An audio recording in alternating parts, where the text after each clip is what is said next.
Good morning, everyone. My name is Paul, and I am a nerd.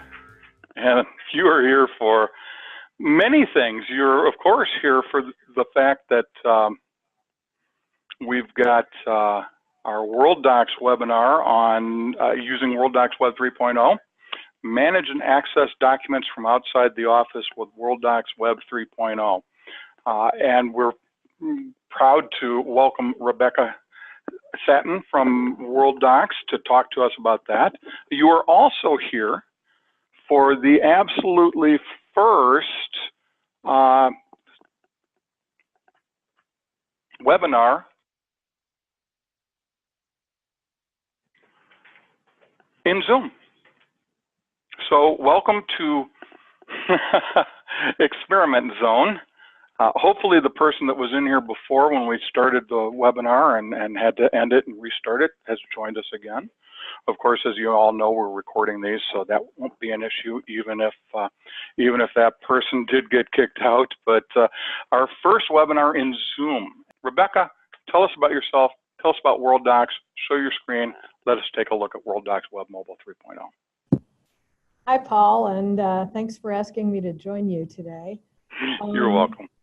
I am the CIO of World Software Corporation, but before I joined World Software Corporation, I was essentially an IT director for law firms for 25 years, most recently at Mitchell, Silverberg, and Knupp, based in Los Angeles, with offices in New York and Washington, D.C.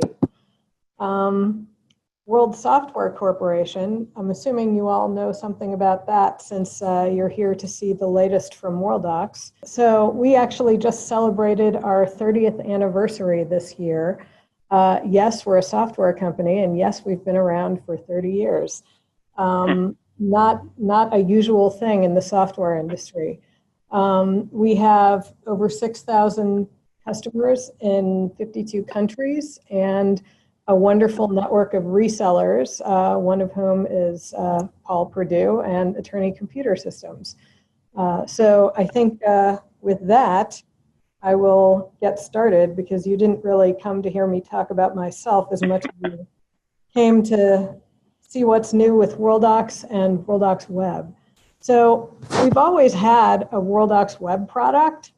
Well, not always, not in the entire 30 years, but we've had the product for a long time, and it's gone through several iterations. Version 1 was okay, but maybe a little bit clunky.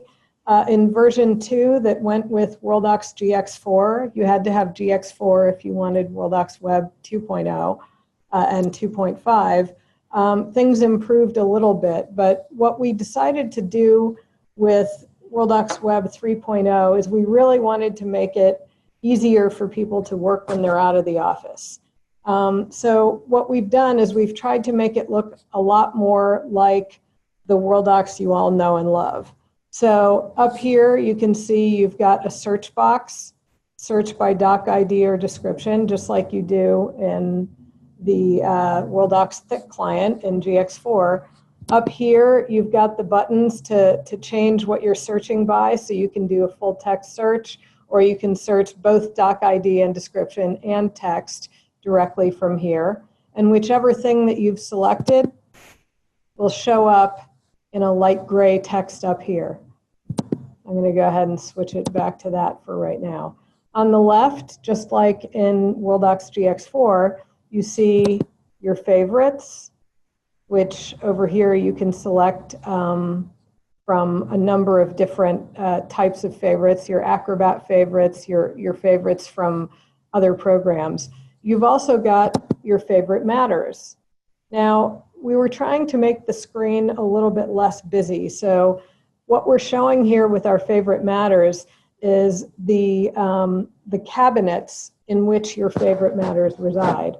So if I click over here, now it's going to show me all of my favorite matters that happen to be in the client files cabinet. Down here we have workspaces, and if you click on one of your workspaces, it will show you the various projects that exist within that workspace. And your bookmarks are down here.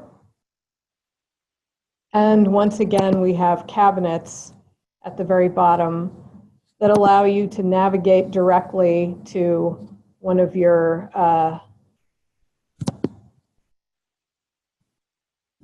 matters. So I can go ahead and click on one of those, and it's going to bring up all of the documents that are within my favorite matters, that favorite matter.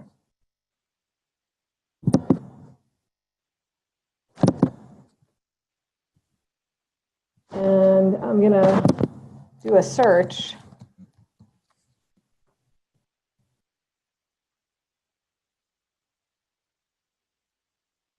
And my screen has shrunk down a little bit.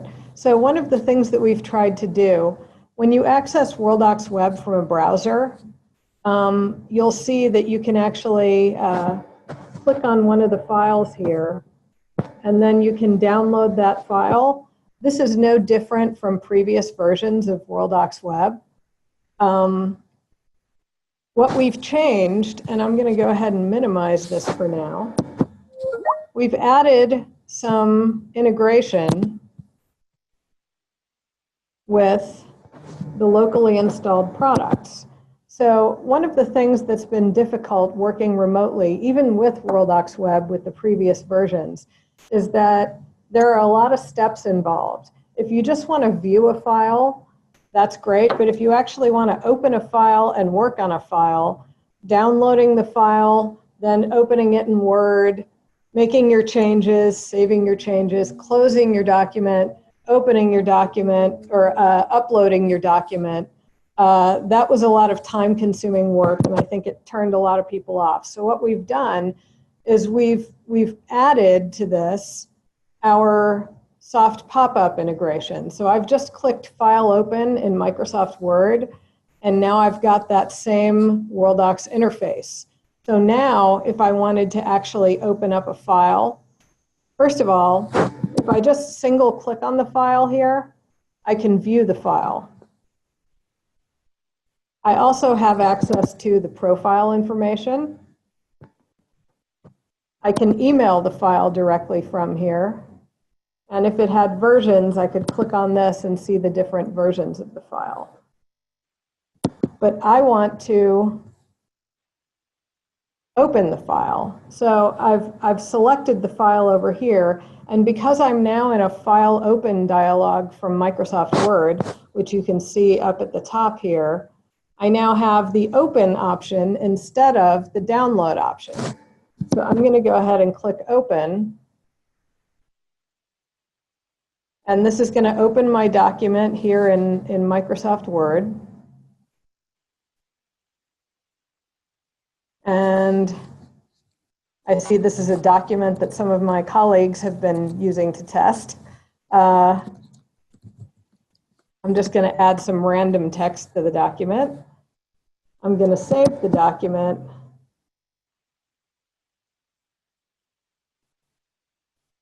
And you see it just saves the document over what you've got. And then if I want to close the document, I'm going to go ahead and do File Close. And I'm just going to give it a minute. It's going to upload that document back through Worldox Web. So this makes it a lot easier to work with than previous versions when you had to download and do all of those other operations. And okay, Rebecca, when we prepped for this, I said I wouldn't interrupt you, but I have to say that is the most incredible thing I've seen, having looked at Worldox Web Mobile 2.0 and 2.5. That is huge, and I think everybody that is attending or is going to watch this later is. I just want to compliment whoever decided to design it this way, because that right there is a game changer. I'll shut up now. You can go on. That's okay, and I agree with you, because I think that is, in fact, the big stumbling block to using products that are purely web-based, is that it's not, you have to actually really want to get documents into that web-based interface, because you don't have the ease that we're giving you. So to me, I agree with you. I think that is a game changer. And the fact that we're making it so easy to work with this product when you're out of the office is a great thing. I agree. I'm just going to put up some random text on the screen. And I'm going to click Save. And it's not going to look exactly like the GX4 Save dialog box, but you've got your quick profiles here. So if I click on Client Files, it's going to bring up my Client Files cabinet. I'm going to call this Employment Agreement. And over here, if I want, I can type the number of the client. But if I want to look it up, I can click on Client and look it up from here. So let's see. If I want to type down, I can start typing, and here's my display producers. And let's click on Matter.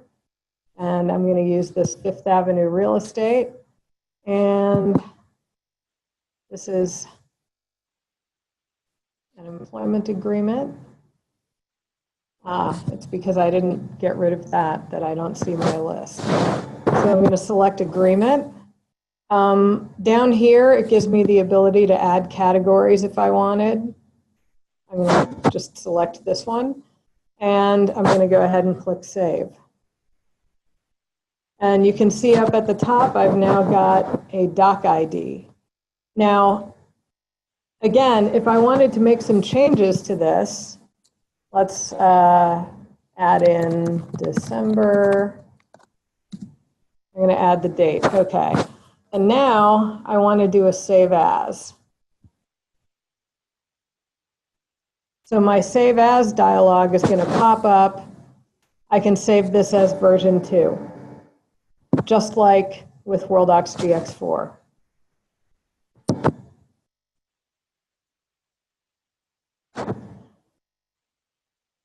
So I'm just going to bring up this interface once more. So when you get to it directly from a browser, that's when you're going to see that download button. When you get to it from within one of your applications, one of your locally installed applications, that's when you're going to have all of these convenience factors of being able to actually open and work on documents as if you were in the office. We still have our advanced search dialog box here, very similar to your GX4 interface. And we still have direct access over here. So a lot of the familiar features are still going to be with you. Let's see. I'm going to go ahead and bring up yet another locally installed program. So again, just like with GX4, any of your local applications with which you've integrated Worldox will have the Worldox interface available when you click File Open. So here, even from Adobe Reader, we have the Worldox interface. And it's brought up my favorite files, all favorite files.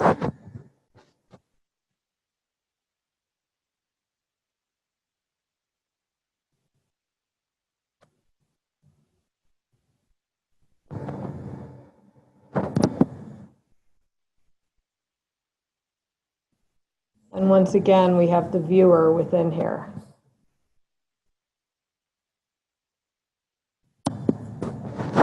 If you want to do something to multiple documents, like copy them or move them, again, you can select several documents and use any of these options up here to copy or move them, or you could check them out.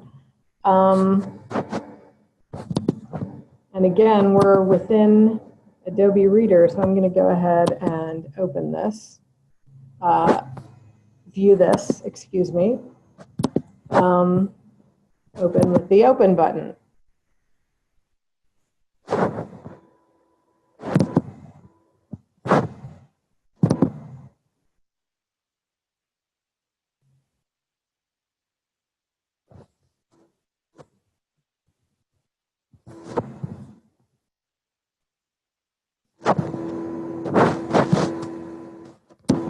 and I will minimize this.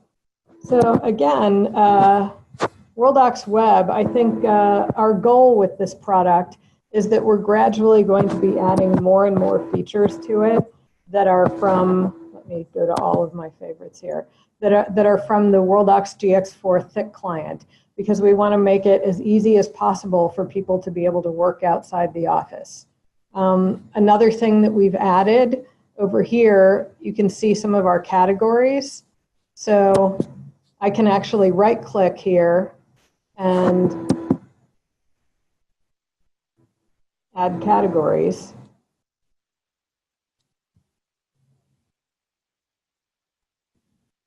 And if I hover over them, I can see the full names of them over here. If you want to change the columns that are displayed, you can click on this column chooser and you can add fields. You can even add some of your metadata fields to be viewed here. And just like in GX4, we have a hide comment button. You can see the comments down here.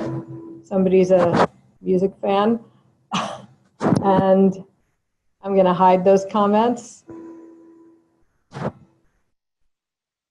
and display them. So I think that, you know, version 1 of this, version Worldox Web 3.0, the first iteration is going to be very close to what you see here. We're putting some finishing touches on it. But as we come out with additional releases for this, you're going to start to see more and more features from Worldox GX4 appear in here.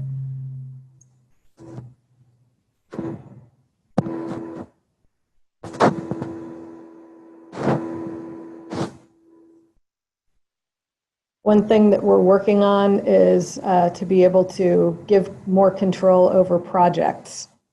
We have the ability to access them through workspaces, as I mentioned before.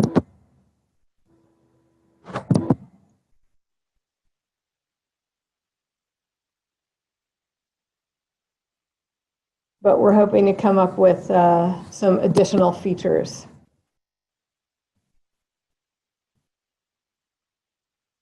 And we're trying our best to keep our breadcrumbs up at the top here as well. So when you go to, for example, one of your favorite matters,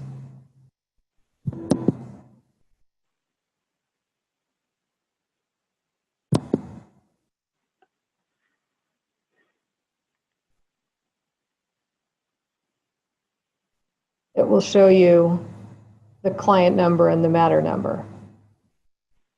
Whenever possible, we're trying to use the full client name and matter name.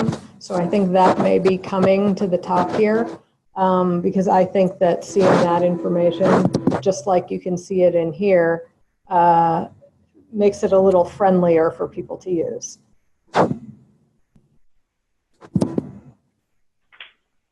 And I'm not sure how we are on time, so I'm going to ask Paul here how we're doing.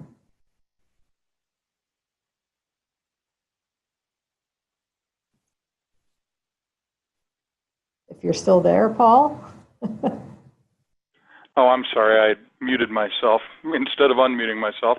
I was saying to nobody but me that you can talk as long as you want because I am refraining from interrupting you every time you show something and saying, that's the most wonderful thing I've ever seen. So that gives us a couple extra minutes. So yeah, go ahead. I'm wondering if there's anything that, and I almost forgot to mention this. So one of the other things that has been absent from the Worldox Web interface is the fact that even though you could access your favorite files, you could not add to those favorites. And we've brought the Worldox heart into the Worldox Web interface. So now you have the heart, and you can actually add things to your chosen favorite files directly from Worldox Web. That's awesome. I think Patty has a couple questions that have been piling up. Patty?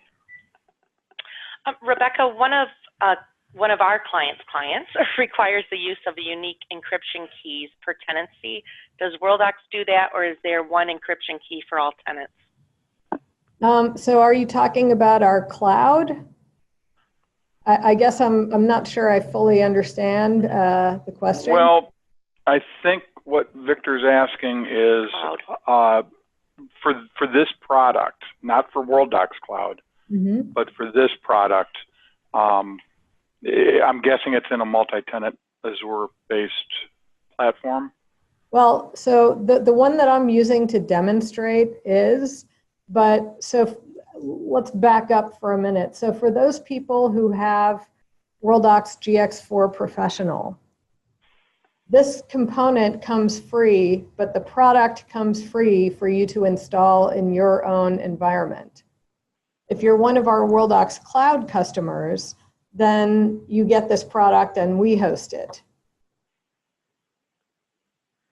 So does that mean that hosted web will still be an option? Hosted Worldox Web will still be an option, but it will still come as part of the Worldox Connect bundle, and there is a fee involved with having that bundle. However, gotcha. If you have the Worldox, the hosted Worldox Web product, again, all we're hosting really for you is the interface. We put a little component on a machine that's in your environment that does the actual moving of files. No files ever actually touch our hosted environment. It's only the interface that's being hosted. That's right, and I should have known that because it's being installed on your server. So this is the locally installed web server, Web 3.0 server, and therefore there is no cloud. Just to kind of expand on that explanation. But if you had the Connect product where Worldox is actually hosting your web mobile for you, we're not calling it web mobile anymore, are we? Worldox Web 3.0, then that's part of a different environment. And so when it's in that environment, and I may have missed this, do we have the single encryption key? So we don't actually, while the environment is encrypted, there's not an encryption key that we provide to our tenants. Gotcha, okay. However, if somebody has GX4 and they're hosting this in their own environment, that gives you control to do with it what you will. Gotcha. Now, you touched on something there that we didn't really make a big deal out of. This is when this is released in WDU14, which is Worldox Update 14, this will be included. This always has been something that you paid extra for, and now it's included. Can you talk a little bit more about that and also about the timing of when this will be available? Sure. So yes, we are including this for free with the next update to the Worldox GX4 product. The product is free, but what we will be doing is for those of you who want it installed, it's something that will be installed by our network of resellers. So Paul, this is going to be some additional work for your team to get this installed for your clients who are interested in it. And as I think all of our clients know, we do charge for our time. We don't really have a set price for this yet because we haven't really worked with it, but we'll be coming up with something there. But the really neat part is you're no longer, paying to license this product, or it's just there, and so therefore it's. And not only is it really cool and at least 100 times better than Worldox Web 2.5, don't tell Ray I said that, it is at the same time there. It's free for everybody. And we just need to get it installed and configured. And it's my understanding that has been streamlined too, so it shouldn't really cost that much to install. We're not talking thousands of dollars to install this product. We're talking a couple hours time tops. So. Correct. And how about timing? I'm sorry, I didn't mean to interrupt. I was just going to add that I know that some companies are concerned about, depending on labor laws in different areas, they only want people who bill by the hour to have access to a system from outside the firm. So you still, even though you have this product installed in your own environment, you have the ability to control who is allowed to use it. Gotcha. And I don't want to pin you down on anything, but what about, because I know that I think we had originally said fourth quarter, and I'm pretty sure that's not going to happen. Do you have any idea at this point when it's expected, WDU14 is expected to hit the streets? We have we have some people testing it right now, and we're doing some final, putting some final touches, getting rid of some last minute bugs. So I would say we had hoped that it would be released fourth quarter, but I think it's more like we're hoping now that we'll be able to get it to our resellers by the end of the year. So my hope is that we expect that it'll be released in January. Awesome. That's and awesome. This is only one part of what's coming with Update 14. I know you have in mind to do other webinars, so I won't spoil the surprise. Yeah, we originally went, just so everybody understands, when I talked to Rebecca about joining us, she was going to talk about everything that's in WDU14, and the changes to Worldox Web in 3.0 are so significant and so exciting that we decided to have this webinar focused just on that. And we have one coming up. I think it's in February, isn't it, Rebecca? We'll look at that in a second. And that will be Rebecca coming back to tell us all the other things that will hopefully by then be available to the general public in WDU14. Patty, did we have another question? Nope, it was regarding the cost and if it was included. And we answered that. Okay. That, so we're awesome. Good. Very good. Well, Rebecca, do you have anything more that you'd like to add? I think this might be a first in history that I have nothing more to add. Well, you're talking to the king of always having something to say, so I can certainly relate. I'm going to go ahead and steal control back. Bear with me while I figure out how to do that. And thank Rebecca for joining us. And as everybody always knows that ever attended one of our webinars, the last thing I do is tell people how to get to all of this content.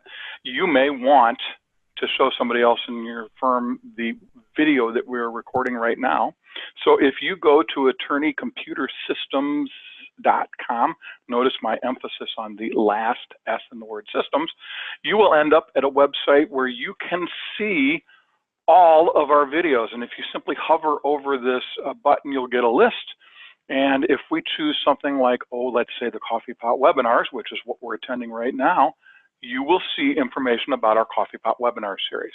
Now I'm going to hover over that list again and explain to you that we have 3 virtual user group meetings that we happen to call the water cooler. We have a TABS, a Practice Master, and a Worldox virtual user group meeting. And in addition, we have our Coffee Pot webinars. Those are all live. So when you click on one of those links in the video menu navigation, you will find information, of course, about what the title is, the short description, and then you will find information on the next scheduled event, which is currently this one. We now have the form right there to register. You don't have to click a link. So you fill out that form and click the register button, and you're registered for whatever the next event is. And since this is a live event, you'll see that at the top because we're always trying to let people know what's coming. But then as you scroll down, you will find recorded versions of everything else we've ever done. For instance, last month we talked about another Worldox related product that is I can't remember, I always want to call it Compare Right. It's called Compare Docs. For those of you that are as old as me, remember Compare Right was another comparison product. But Compare Docs is a document comparison product that works directly within Worldox, and that's why we were talking about it. So these Coffee Pot webinars are designed for me to be able to invite somebody in from a company that has a product that adds value to one of our 3 core products, Tabs 3, Practice Master, or Worldox, and have them tell us all about it, just as we've listened to Rebecca tell us about WDU14 and Worldox Web 3.0. We, of course, also have our live events in the 3 virtual user group meetings. Those meet every month. And then we have 2 pre-recorded video titles. We have Mary Jo's e-bite video series, and we have the Paul and Mary Jo show. The e-bites we record, or should I say Mary Jo records 3 of those every month, 1 on Tabs, 1 on Worldox, 1 on Practice Master. And these are little short 2 or 3 minute videos that take a topic that we think can be explained very concisely, a feature usually that can be explained very concisely and very quickly, and then puts it out there. For those things that take longer, topics or features that take longer to explain, we have the Paul and Mary Jo show. Either Mary Jo or I record 1 of these every month, and they last a little longer, 10, 15, sometimes 20, sometimes 25 minutes, going very deep into a certain thing, a certain topic, a certain feature. Same sort of format as the e-bites that Mary Jo records, but significantly longer. So that's it. That's our content. There are somewhere between 800 and 900 videos. I keep saying I'm going to count them, but then it's kind of like the old ad. I'm dating myself again, where the kid is trying to figure out how many licks it takes to get to the middle of a, what is that sucker, Patty? A Tootsie Pop. A Tootsie Pop, thank you. We never can keep track of counting all our videos because we get interrupted in the middle by producing more. Those are available 24 hours a day, 7 days a week, 365 days a year. So please take advantage of them. They're there for you to use. Everybody have a good rest of the day, a good rest of the month, and I guess I can say this now, Patty. We'll see you next year. Bye-bye, everybody.